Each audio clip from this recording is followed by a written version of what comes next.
Xiinxalaan siyaasaa fi rogeessi beekamaa Jawaar Mohaammed kitaaba haaraa mata duree hin gaabbu jedhu maxxansiisee torban dhufu magaalaa guddoo Keeniyaa Naayiroobiitti eebbisiisuudhaaf akka jiru gaaffiif deebii addatti BBC wajjiniin taasise irratti hime. Kitaabni Jawaar mana hidhaa taa'uudhaan barreesse kun yaadannoo jireenya isaa dhaloota hanga jijjiiramaatti jiru kan of keessatti qabatu akka ta'e himeera. Ammayyuu taanaatu dubbise. Yaadannoodha dhaloota kiyyarraa kaasee imala jireenya kiyyaa akkasumas imala qabsoo qeerroo irratti waan yaadadhu waan ta'aa ture waan hojjetamaa ture akkasumas bara ce'umsaa keessas waan ta'aa ture kan inni mana hidhaatti barreesseen amma qopheessee baase dhaloota kiyyarraa kaasee haalota siyaasaa hawaasummaa dinagdeen an keessatti guddadde ka boodarra ilaalchaan qabaadhe irratti dhiibbaa guddataa turan akkasumas imala barnootaaf Singapore irraa kaasee Ameerikaatti biyyoota adda addaatti yeroon barachaa turetti muuxannoowwan sanis keessa deema. Jaansee immoo qabsootti hoggaan seenuu qabsoo nagaa irratti qophii godhamaa ture falmaa biyya alaatti goonaa turre gara jijjiiramaatti haalonni akkamitti akka dhufan kan jiru hedduu isaa diiteel qabatee kan dhiyaatedha jechuudha. Mata dureen isaa hin gaabbu jedha. Maalidha? Maal ergaa akkamii dabarsuu yaadde? Egaa ilmi namaa waa hojjettaa hoggaa hojjettee bira dabarse booda duuba laaltee madaallii geggeessitu jira.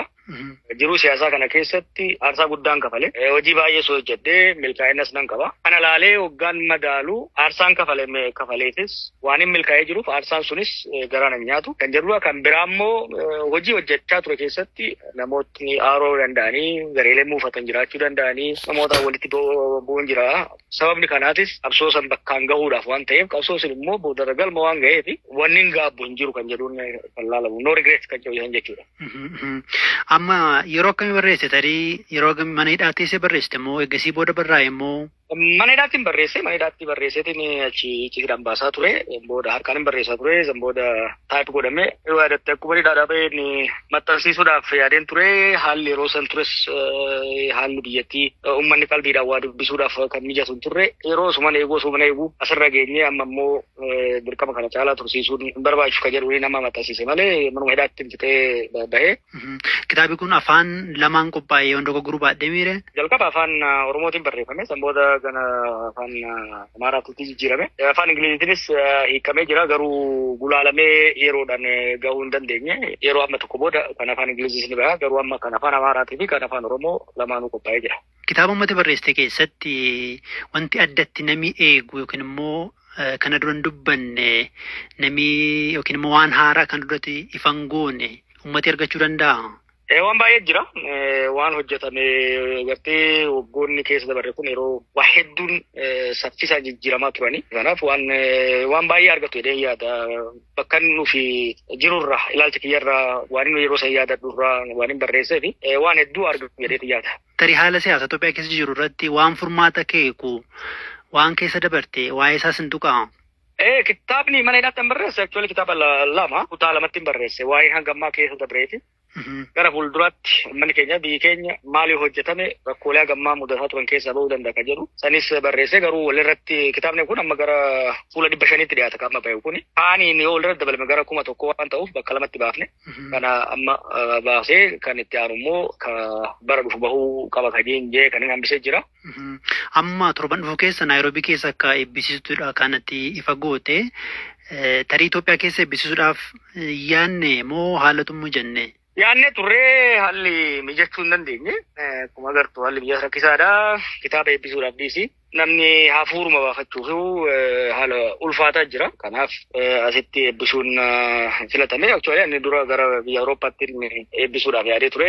Garuu hawaasni asii kun asitti eebbisuu qabna jedhanii nagaafannaan hin tole jee asirraa eegalee sammuu Jarmanii biyyoota UK gara Ameerikaatti deemee kan eebbifamu ta'a. Kitaaba kun tarii amma haala Itoophiyaan keessa jirtuun gaafa laallennu amma maaliif eebbisiisuu barbaadde? Addatti akka nama siyaasaatti wanti yaaddee wanti akeekte jira? Haalli siyaasaa Itoophiyaan fooyya'aa jee yaadaan ture. Akkuma yaadatte gaaniidhaa bahuun akka duritti barreessuus dubbachuus dhiisee hojii baay'ee lafuma jala hojjechaa ture. Qondaalonni biyya sanii garuu homaa wanti jijjiirames hin jiru.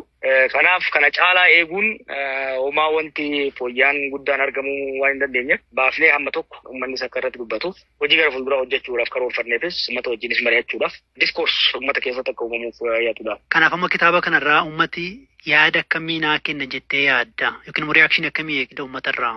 Wanni guddaan aadaan waa barreessuu akka jiraatuuf uummata afoolaatti uummata oral society dha uummanni keenya kuni. Namni keenya kun mataa mataatti osoo gadi taa'ee mataa ofiitiitu jireenyi namni keenya keessa dabre mataa mataatiin keessa dabru kitaaba tokko ta'a. Garuu waan hin barreessineef gaafa namni sun lubbuun dabru seenaan inni keessa dabre sunis hojiin inni hojjetame rakkoon inni arge bal'oo inni arge achumaan wajjin awwaalama jechuudha. Kanaaf wanni guddaan ani kitaaba kana barreesseef waan an keessa dabre yoon lafa kaa'e dhaloonni itti dhufu ilaalcha kiyyarraa waan an keessa dabreerraa waa hubachuudhaan uummata isaatiif nadaran dogongoraan dogongore sirreessa hojii gaarii an hojjedheerraa barachaa uummata keenyaaf bu'aan nuti buufni caalaa dachaan buusuudhaaf isa gargaara jedhee waan yaadeef kanaafin galmeessuu barbaade beekii mana kana hidhaatti yeroon barreessutti yeroo san mana hidhaa san keessaa lubbuun nan bara jedhee yaadaan turre.